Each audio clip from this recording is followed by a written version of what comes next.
আসসালামু আলাইকুম, স্বাগতম জানাচ্ছি এমডিএম নিউজ বিডি চ্যানেলের পক্ষ থেকে। আজকে আমরা আলোচনা করব খুবই গুরুত্বপূর্ণ কিছু প্রশ্ন উত্তর। কোন আমলে ব্রাহ্মণী লিপিতে কিছু কিছু পরিবর্তন দেখা যায়? গুপ্ত আমল। নিচের কোনটি কর্মধারয় সমাস? মৌলভী সাহেব। বাংলা স্বরধ্বনিতে কয়টি রস্বস্বর আছে? 4টি। নিচের কোন ধ্বনিকে পার্শ্বিক ধ্বনি বলা হয়? ল। সন্ধিবিচ্ছেদ করুন অবনেষণ। অনুপ্লাস এষণ। কোন শব্দে যুগ্ম রীতিতে গঠিত দ্বিরুক্তি পদের ব্যবহার হয়েছে? গ। আকাশে বাতাসে।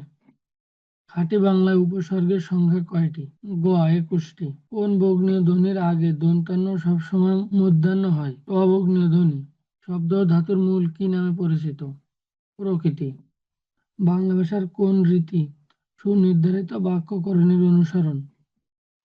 সাধু রীতি। ডক্টর মোহাম্মদ শহীদুল্লাহর মতে বাংলা ভাষার উৎপত্তি কবে? 7ম শতাব্দীতে। কোনটি সাধু ভাষার বৈশিষ্ট্য? গুরু গম্ভীর। ডালে ডালে কুসুম ভার, এখানে ভার কোন অর্থ প্রকাশ করেছে? সমূহ। কুদন শব্দের অর্থ কি? খারাপ লোক। পেয়ারা শব্দটি কোন ভাষা থেকে আগত? পর্তুগিজ। হজ যাত্রা কোন সমাসের উদাহরণ? চতুর্থ তৎপুরুষ।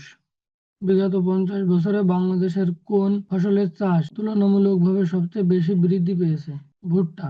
2022 সালের জনশুমারির অনুযায়ী বাংলাদেশের জনসংখ্যা কত? প্রায় 17 কোটি। বাংলাদেশের বৃহত্তম সার কারখানার নাম কি? গ। পলাশ ইউরিয়া ফার্টিলাইজার কোম্পানি লিমিটেড। কোন অনুচ্ছেদ মূলে বাংলাদেশের সংবিধানের মৌলিক বিধানাবলী পরিবর্তনযোগ্য নয়? অনুচ্ছেদ নম্বর 7 খ। ক্ষুদ্র ঋণ কার্যক্রম বাংলাদেশের গ্রামীণ অর্থনীতিতে প্রধানিত। গ। নারীর অংশগ্রহণ বৃদ্ধি করে। বাংলাদেশের সংবিধানের রক্ষাকর্তা কে? গ। Bangladesh supreme court. বর্তমানে পৃথিবীর কোন দেশে বেশি প্রবাসী বাংলাদেশি কর্মরত রয়েছে? সৌদি আরব। তত্ত্বাবধায়ক সরকার ব্যবস্থাপনা পুনঃপ্রস্তাবনের জন্য সংবিধানের যে সংশোধন বাতিল করতে হবে? ক। পঞ্চদশ।